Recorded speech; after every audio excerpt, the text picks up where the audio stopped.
Hello viewers, कैसे हो आप लोग। हाय, दिस इज सुप्रिया यादव और हमारा टॉपिक चल रहा है सोर्स ऑफ लॉ। तो हमने अपनी लास्ट वीडियो में सोर्स ऑफ लॉ और custom as a source of law को पढ़ा था। ठीक है, अभी हमारा आज का टॉपिक है प्रेसिडेंट, जो कि सेकंड सोर्स है, precedent as a source of law. ठीक है, तो प्रेसिडेंट यानी कि न्यायिक पूर्व निर्णय। जैसे कि नाम से स्पष्ट है, न्यायिक पूर्व निर्णय मतलब निर्णय जो पूर्व में दिया जा चुका है। ठीक है, इसे हम थोड़ा सा देखते हैं। पूर्व निर्णय का अर्थ होता है पूर्व निर्णय का अर्थ होता है भूतकालीन निर्णयों का एक मार्गदर्शन के रूप में भावी निर्णयों में अनुपालन किया जाना या लागू किया जाना। मतलब डिसीजन जो पहले दिए जा चुके हैं, ठीक है, उनको देखते हुए भविष्य में सेम कंडीशन आती है तो उन डिसीजन में जो भी डिसीजन दिया गया, जिन आधारों पर दिया गया, अगर सेम कंडीशन आती है तो उसी डिसीजन को हम देखकर उसमें भी दे देंगे। ठीक है, उसी डिसीजन का जो रूल और नियम होंगे उसे हम भावी उसमें भी लागू कर देंगे। ओके, इसे थोड़ा सा सिस्टमेटिक वे में देख लेते हैं। पूर्ण निर्णय जो उस कही गई या की गई चीज से है जो भावी आचरण या व्यवहार के लिए एक नियम या उदाहरण प्रस्तुत करती है। विधि के संदर्भ में पूर्ण निर्णय का इसके संदर्भ में हम ऑक्सफोर्ड यूनिवर्सिटी की डेफिनेशन और देख लेते हैं, जो काफ़ी स्पष्ट कर देती है। ऑक्सफोर्ड डिक्शनरी की डेफिनेशन देख लेते हैं। ऑक्सफोर्ड डिक्शनरी के अनुसार एक पूर्ण निर्णय दृष्टांत या मामला है या जिसे उदाहरण या नियम के रूप में पश्चातवर्ती वादों में लिया जाता है। पूर्व निर्णय क्या है? एक दृष्टांत है, कोई एग्जाम्पल है, एक केस है, मामला है, जिसे उदाहरण या नियम के रूप में उदाहरण प्रस्तुत किया हो या रूल बनाया हो के रूप में पश्चातवर्ती वादों में लिया जा सकता है, जो बाद में फ्यूचर में जो भी वाद आएंगे उनमें यूज़ किया जाएगा, लिया जाएगा, या जिसके माध्यम से समान कार्य या समान परिस्थितियों का समर्थन किया जा सकता है, या जिसके माध्यम से समान कार्य हुए हैं या समान परिस्थितियां हैं तो उसके अकॉर्डिंग इसमें समर्थन कर दिया जाएगा। ठीक है, उन्होंने अपनी 3 पॉइंट्स को रखा है। क्या बोला है कि एक पूर्ण निर्णय दृष्टांत या मामला है या उदाहरण या नियम के रूप में प्रस्तुत किया गया है और जिसके माध्यम से समान कार्य और समान परिस्थितियां होंगी तो उसे यूज़ किया जाएगा, उसका समर्थन किया जाएगा या न्यायोचित ठहराया जा सकता है। क्लियर? चलिए गाइज, मैंने न्यायिक पूर्व निर्णय एक्चुअल में काफ़ी बड़ा टॉपिक था, तो मैंने उस टॉपिक को कुछ पॉइंट्स में डिवाइड किया है। ठीक है, जिन्हें मैं इस वीडियो में मतलब इस टॉपिक में कंप्लीट करूँगी। और एक और बात कि काफ़ी बड़ा टॉपिक है, इसलिए मैं हो सकता है कि एक से ज़्यादा वीडियो मुझे इसके लिए बनानी पड़े, तो प्लीज़ पूरा देखिएगा ताकि मेरी मेहनत सफल हो। ओके, तो पहले मैं आप लोगों को बता देती हूँ कि ये किस किस बिंदु को मैंने रखा हुआ है, किस किस टॉपिक को मैं न्यायिक पूर्व निर्णय समझाते हुए मतलब पूर्व निर्णय पढ़ाते हुए लाऊंगी या स्पष्ट करूंगी, किस तरह से मैं उसे समझाऊंगी। तो सबसे पहले इंट्रो, मीनिंग ऑफ प्रेसिडेंट, ठीक है, डेफिनेशंस दूंगी। ठीक है, precedent as a source of law, विधि के स्रोत के रूप में कैसे कार्य करता है, इसके गुण, इसके जो अवगुण हैं वो, दोष हैं वो, इसके सिद्धांत। 7th, क्या न्यायाधीश विधि का निर्माण करता है, इसे मैं एक्सप्लेन करूंगी। क्वालिफिकेशंस ऑफ द थ्योरी, उसकी जो सिद्धांत है उनकी क्या योग्यताएं हैं उन्हें देखेंगे। काइंड्स ऑफ प्रेसिडेंट यानी कि पूर्व निर्णय का कितने प्रकार हैं, उन प्रकारों को हम देखेंगे। उसके बाद भारत में क्या कंडीशन है उसे हम देखेंगे। ठीक है, उसके बाद कुछ क्वेश्चन जो लोगों के दिल में अराइज होते हैं कि क्या फुल बेंच अगर पूर्व पीठ कोई निर्णय देती है तो क्या दूसरी पूर्व पीठ बराबर जजेस की जो पीठ है वो उसे कैंसिल करा सकती है या उलट सकती है। इसके अलावा एक और बनता है, क्या एक खंडपीठ दूसरे खंडपीठ के निर्णय को मानने के लिए बाध्य है। ये दोनों क्वेश्चंस को हम स्पष्ट करेंगे। क्या इसके अलावा हम देखेंगे doctrine of stare decisis, ratio decidendi, obiter dicta. उसके अलावा doctrine of prospective overruling. ठीक है, ये सारे पॉइंट्स हम देखेंगे, सारे डॉक्ट्रिन्स को हम अपनी इस वीडियो में एक्सप्लेन करेंगे। उसके बाद न्यायिक पूर्व निर्णयों के सिद्धांत का भारतवर्ष में विकास कैसे हुआ ये देखेंगे। सिद्धांत की भारतवर्ष में संवैधानिक मान्यता क्या है वो हम देखेंगे। उसके अलावा इन सबके चलते हुए कंक्लूजन में प्रकट करूँगी। तो गाइज प्लीज़ मेरी वीडियो को कंप्लीट देखिएगा। चलिए अब हम स्टार्ट करते हैं। ओके, हाँ, तो जैसे हमने देखा कि प्रेसिडेंट क्या होता है, मतलब न्यायिक पूर्व निर्णय क्या होता है। न्यायिक पूर्ण निर्णय मतलब पास्ट में कोई डिसीजन है, जो डिसीजन जो पास्ट में दिया जा चुका है, सेम फैक्ट और सेम कंडीशंस के चलते वैसे ही सेम डिसीजन फ्यूचर में आया हुआ है, तो जजेस उसी में जो रूल दिए हुए हैं उन्हें अप्लाई कर देते हैं फ्यूचर के डिसीजन में, ठीक है। अब इसकी ज़रूरत क्यों पड़ी? इसकी ज़रूरत हम समान लैंग्वेज में देखें तो जैसे कि हम देखते हैं कि इंद्रासानी केस है। इंद्रासानी केस के टाइम रिजर्वेशन से रिलेट है वो केस।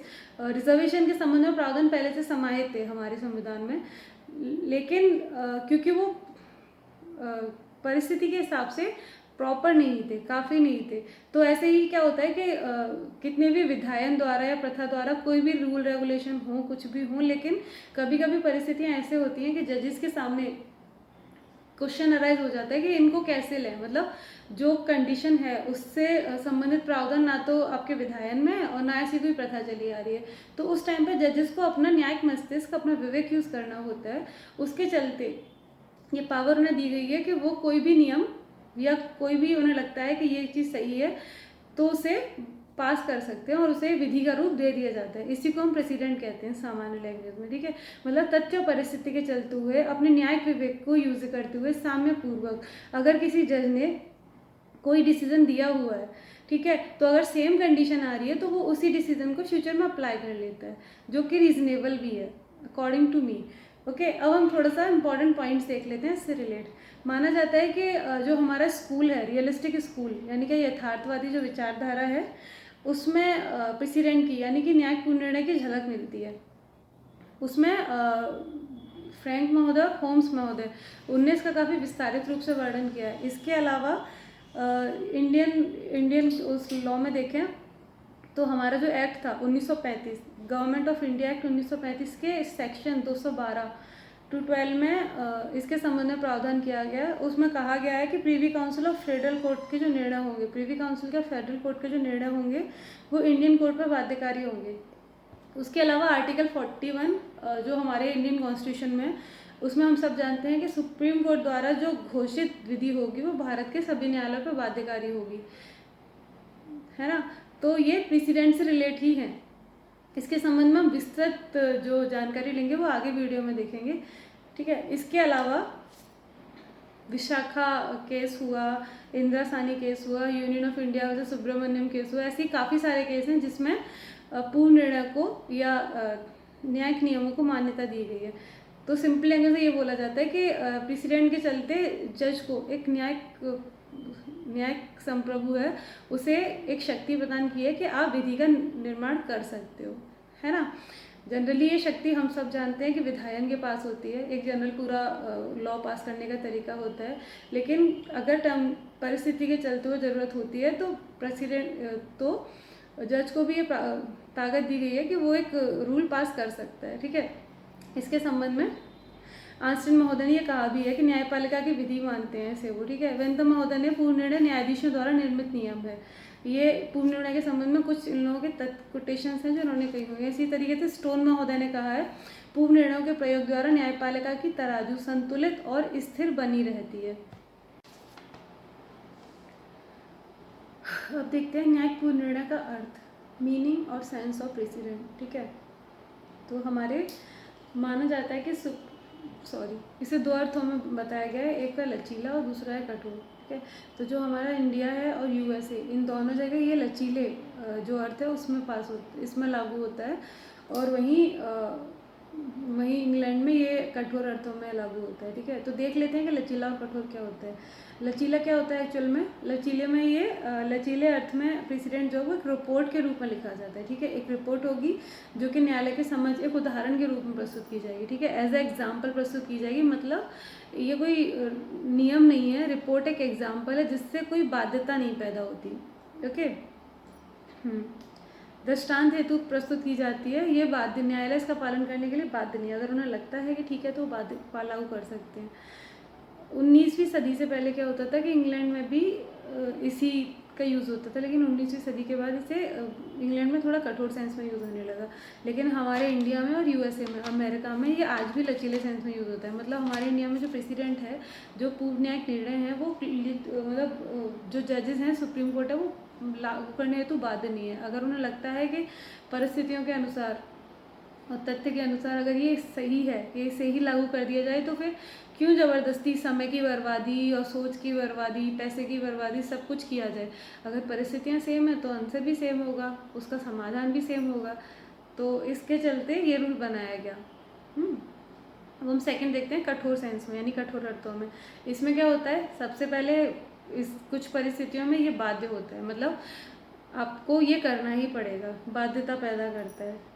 ठीक है। यह सिद्धांत 19वीं शताब्दी में ब्रिटेन में विकसित हुआ और 1966 में इसे ढीला करने की यानी कि लूज सेंस में लेने की बात की गई। ब्रिटेन में कठोर सेंस में लागू होता है, जैसे कि मैंने बताया। अब हम थोड़ा सा डेफिनेशंस देख लेते हैं, जो कि एग्जाम के पॉइंट ऑफ व्यू से काफ़ी इंपॉर्टेंट है। गाइज मैं थोड़ा सा एक्सप्लेन करती जा रही हूँ, मतलब थोड़ा डीपली भी पढ़ा रही हूँ, लेकिन मुझे लगता है कि मतलब मैं खुद थोड़ा सा डीप बेसिक बेस में जाके पढ़ना प्रेफर करती हूँ, ताकि वो मेमोरी में रहे। तो होप आप लोग भी इसे पसंद कर रहे होंगे। चलिए अब थोड़ा सा डेफिनेशंस देख लेते हैं। तो ग्रे महोदय ने क्या कहा, न्यायिक पूर्ण निर्णय पूर्व विनिश्चय है जिन्हें न्यायालय सम्मान देते हैं। न्यायिक पूर्ण निर्णय एक पूर्व निश्चय है जिससे न्यायालय सम्मान देते हैं और उनका पालन करते हैं, क्योंकि वह न्यायिक अधिकरणों द्वारा दिए गए हैं। क्या है, एक पूर्व निश्चय है जिनका न्यायालय सम्मान कर रहे हैं और पालन कर रहे हैं। उसका रीज़न क्या है, क्योंकि ये न्यायिक अधिकरणों द्वारा दिया गया, इसलिए वो उसका पालन कर रहे हैं, सम्मान कर रहे हैं। सुप्रीम कोर्ट ने क्या कहा है, पूर्व निर्णय एक न्यायिक निर्णय है जो अपने में एक सिद्धांत समाविष्ट करता है। एक न्यायिक डिसीजन ही है जो अपने में एक सिद्धांत समाविष्ट करता है, जो एक प्राधिकारिक तत्वों का रूप धारण करता है, जिन्हें विनिश्चय धार कहते हैं। ठीक है, विनिश्चय धार मतलब रेशियो डिसेंडाई, ये हम आगे देखेंगे। ठीक है, अब हम थोड़ा आगे बढ़ते हैं। अब हमारा नेक्स्ट टॉपिक है गुण और दोष, मेरिट और डीमेरिट ऑफ प्रेसिडेंट। ठीक है, तो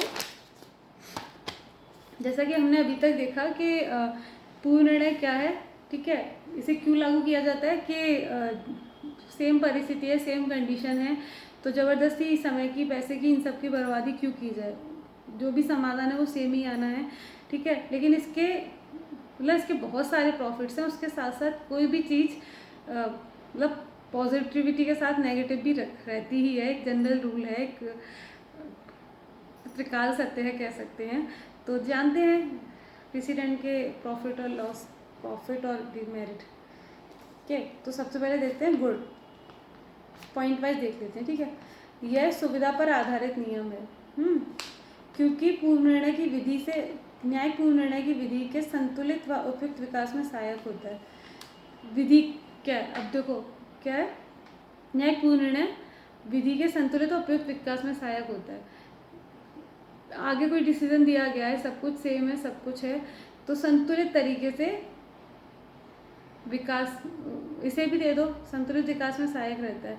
ये विधान की अपेक्षा ज़्यादा व्यवहारिक होता है। अब विधान की अपेक्षा ज़्यादा व्यवहारिक होता है मतलब कोई लॉ बना, सब चीज़ें हैं, लेकिन एक ये है कि एक लॉ बना, हालांकि वो भी बहुत सारे लोगों की सोच में बनता है, लेकिन जब परिस्थिति सामने आती है तब दिमाग ज़्यादा अच्छा चलता है कि ये परिस्थिति है, अब क्या किया जाए।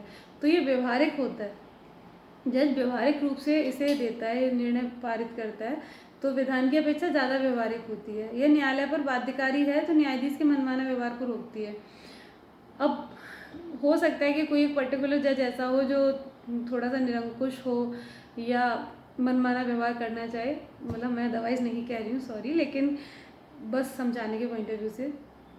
तो क्योंकि अब एक तरीके से ये मनमाने व्यवहार को कैसे रोकती है कि कोई डिसीजन अगर इन कंडीशंस में ऐसा था तो ऐसे कैसे, जैसे मैं एक एग्जांपल देती हूँ कि अभी पीजी जो मेडिकल वालों का पीजी एग्ज़ाम था DMRC, तो उसमें क्या हुआ कि पूरे उसमें PMS का रूल लागू किया गया, 30% बस देने का, रिजर्वेशन देने का, लेकिन उसी को अलग अलग स्टेट में अलग अलग तरीके से डिसीज़न दिया गया, जबकि same exam, same students, same conditions, लेकिन अलग अलग डिसीजन देना। तो अकॉर्डिंग टू लॉ भी ये सही नहीं था, ये युक्त नहीं था। तो इस तरीके से अगर एक जगह दिया गया तो दूसरा स्टेट भी एक तरीके से बाध्य हो गया कि अगर वहाँ ऐसा दिया है तो वाई नॉट यू, है ना। तो ऐसे ये उसके मनमानेपन को रोकता है।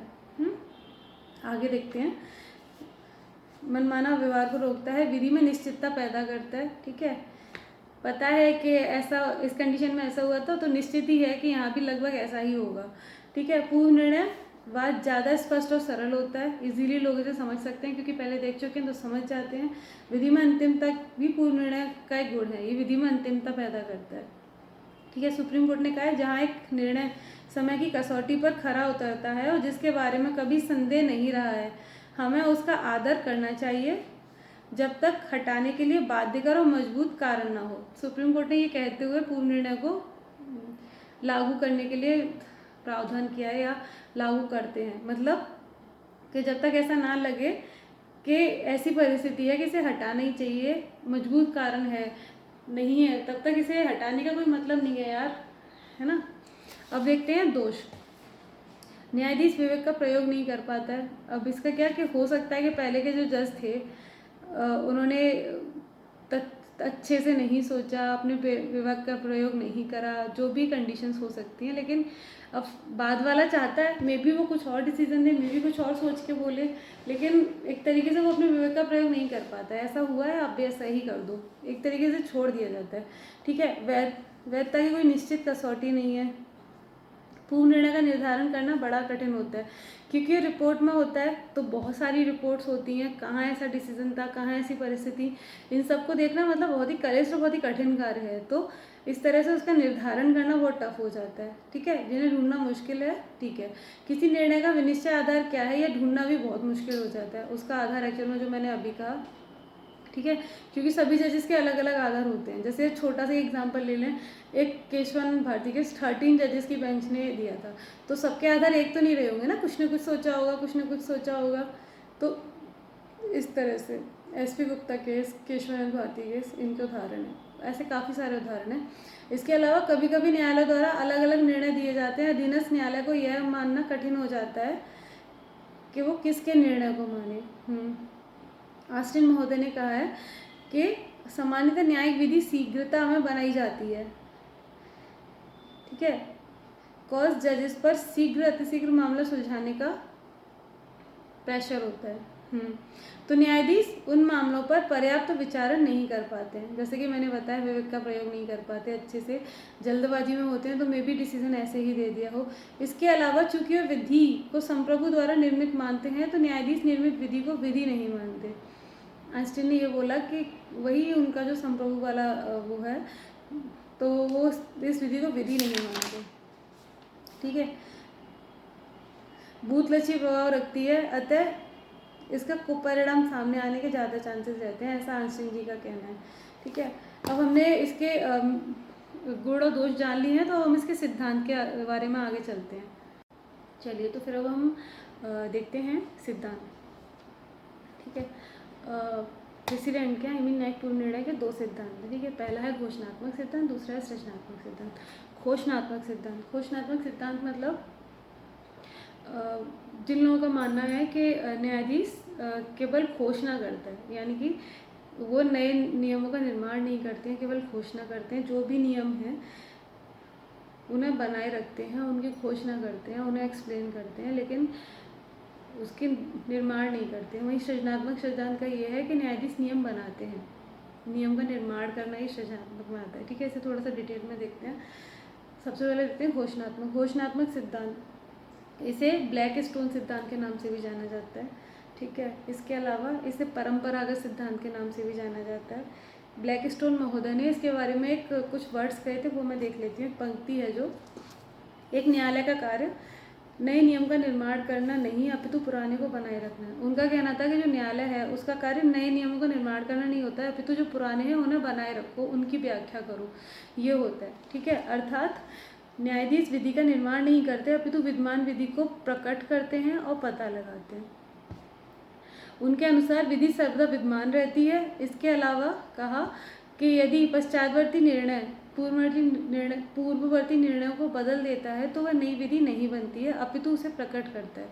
ब्लैकस्टोन महोदय ने बोला कि जो न्यायालय है उसका काम केवल इतना होता है कि वो जो भी विधि है उसे बनाए रखे, उसकी व्याख्या करे, है ना, जो विद्यमान है उसे ही उसकी व्याख्या करे, उसमें नए नए तथ्यों का पता लगाए, उसे प्रकट करे। उसके अलावा उन्होंने ये बोला कि जो विधि है, विधि हमेशा विद्यमान है, विधि बनाई नहीं गई है, विद्यमान है।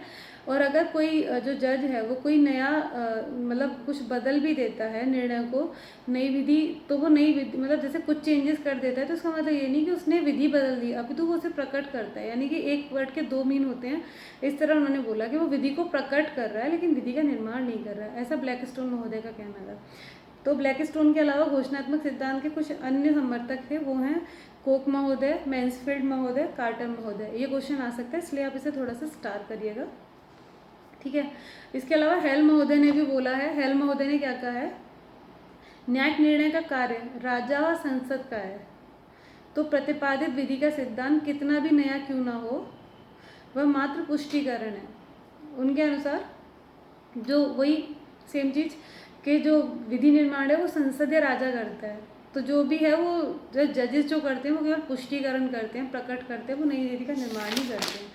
इसकी आलोचना भी की गई थी। इसकी आलोचना करते हुए आंस्टीन महोदय ने कहा, आंस्टीन महोदय ने इसकी आलोचना की थी, बेंथम महोदय ने इसका निर्माण किया था। आंस्टीन महोदय ने कहा, एक्सप्लेन किया था। आंस्टीन महोदय ने कहा कि न्यायाधीश विधि का निर्माण नहीं करते, अपितु केवल घोषणा करते हैं, एक नादान परिकल्पना है। ये भी इम्पोर्टेंट है पॉइंट, एग्जाम के पॉइंट ऑफ व्यू से, और सत्य नहीं है। उन्होंने जो ब्लैकस्टोन का महोदय का वर्ड थे उसको वो मतलब आलोचना किया। यह सिद्धांत इस बात का स्पष्टीकरण देने में असमर्थ है कि साम्य विधि इंग्लिश कॉमन लॉ का निर्माण कैसा हुआ, क्योंकि माना जाता है कि इंग्लिश कॉमन विधि जो है उसका जो 9वां भाग है वो प्रेसिडेंट से ही आया हुआ है, ठीक है। मतलब कंडीशंस के अकॉर्डिंग जजेस देखते हैं ये परिस्थिति है तो इसमें ऐसे समाधान दिया जाए, तो ये रूल बनाया जाए, ऐसे किया जाए, तो जो 9वां भाग है वो जजेस पर, लोगों के विवेक पे ही, तथ्य परिस्थिति के अनुसार जो डिसीजन दिया जाता है उस पर निर्भर करता है। तो इस चीज़ का फिर स्पष्टीकरण क्या होगा कि इस ये कहाँ से आई साम्य विधि। साम्य विधि भी कोई लॉ मतलब लॉ मेड विधि, वो मैन मेड लॉ एक तरीके से, जो कि हमारे नैतिक स्वभाव पे डिपेंड करती है। हमें लगता है कि साम्य पूर्ण रहेगा, किसके साथ ये व्यवहार करना चाहिए, तो हम लागू करते हैं, तो वो भी एक तरीके से मानव विधि हो गई, या बोल सकते हैं कि प्रेसिडेंट में ही आएगी, ठीक है। हाँ, इसके और आलोचक कौन कौन से थे घोषणात्मक के, मतलब बेंथम जी के, डाइसी, एलन, सामंड, यानी कि आइंस्टीन, डाइसी, एलन, सामंड, इन्होंने घोषणात्मक सिद्धांत की आलोचना की है। वहीं आपके बेंथम, कोक, मैन्सफील्ड और कार्टर ये इसके समर्थक थे, ठीक है। अब हम सेकंड सिद्धांत को देखते हैं। सेकंड थ्योरी है हमारी सृजनात्मक थ्योरी, क्रिएटिव थ्योरी, सॉरी, जो एक नई विधि का निर्माण करता है, उसका प्रयोग करता है, उसे सृजनात्मक कहते हैं। सामंत महोदय कहते हैं, सामंत महोदय इसके समर्थक थे। सृजनात्मक पूर्व निर्णय, मौलिक पूर्व निर्णय, भविष्य के लिए विधि, इसके कुछ नाम दिए हुए हैं। सृजनात्मक पूर्व निर्णय, मौलिक पूर्व निर्णय और भविष्य के लिए विधि है, क्योंकि ये वर्तमान में लागू होती है। मौलिक पूर्व निर्णय वह है जो नए वैध नियमों का प्रतिपादन करते हैं। न्यायाधीश विधि का निर्माण करते हैं, बट इसकी विधायिका के अपेक्षा क्षमता कम है और सीमित है। उनका ये मानना था कि न्यायाधीश विधि का निर्माण करते हैं, लेकिन विधायिका की अपेक्षा अगर देखा जाए तो उसकी क्षमता कम है और सीमित है। जब न्यायाधीश विधि का निर्वचन करते हैं तो भी वे विधि का निर्माण ही करते हैं, जैसा कि उन्होंने बोला कि वो इसे केवल प्रकट करते हैं। तो सामंत महोदय ने कहा कि जब वो निर्वचन करते हैं, इंटरप्रिटेशन करते हैं, तो भी वो विधि ही बना रहे होते हैं। एग्जाम्पल में विधायिका का आशय पता लगाते हैं, संदिग्धता क्या है उसका समाधान करते हैं, अंतराल भरते हैं, संविधियों का संविधान व अन्य में संबंध स्थापित करते हैं, तो ये भी तो एक विधि का ही निर्माण है, इत्यादि। क्या न्यायाधीश विधि का निर्माण करते हैं? सृजनात्मक विचारधारा से जुड़ा हुआ है। इसके अनुसार न्यायाधीश अपने निर्णयों के माध्यम से नियमों का सृजन या निर्माण करते हैं। जज मेक लॉ का आंसर ये होगा। विधि शास्त्री जो इस विचारधारा को मानते हैं वो कौन कौन से हैं? Austin, Holland, Gray, Jethro Brian, मेलिस, बेंथम, होम्स, जेनी।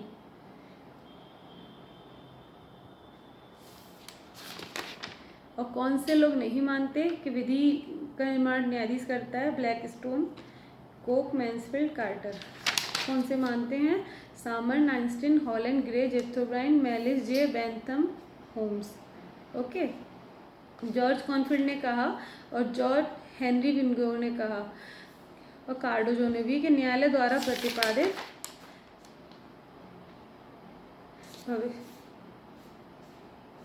न्यायालय द्वारा प्रतिपादित भविष्यलक्षी निर्णय के सिद्धांत को मान्यता देकर स्वीकार किया है कि न्यायाधीश निर्णय करते हैं साम्य विधि का निर्माण करते हैं। कार्कफोल्ड ने कहा कि यह न्यायालय को भावी संविवारों के लिए एक नई विधि एवं अच्छे नियम की घोषणा के कर्तव्य को स्वीकार करना चाहिए।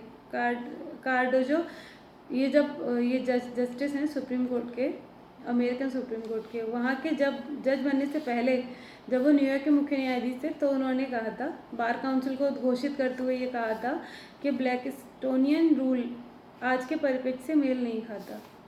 कार्डोजो अमेरिकन में भी ये नेट में आ सकता है, जुडिशरी में तो इतना डीपली पूछते नहीं है, लेकिन नेट में बहुत घुमा के क्वेश्चन किया जाता है, तो मे बी ये पूछा जाए। ठीक है, तो ब्लैकस्टोनियन रूल के कार्डोजो ने भी उनके संबंध में ये कहा था कि ये हमारे आज के परिवेश से मेल नहीं खाता। तो guys that's it for today. अभी हम लोग फिर नेक्स्ट वीडियो में मिलते हैं, और नेक्स्ट वीडियो में हम precedent as a source of law और आगे के जो भी मैंने पॉइंट्स बताया हुआ उनको देखते हैं। ओके, अभी एट लास्ट अगर आपको मेरी वीडियो अच्छी लगी तो please like, comment and subscribe now.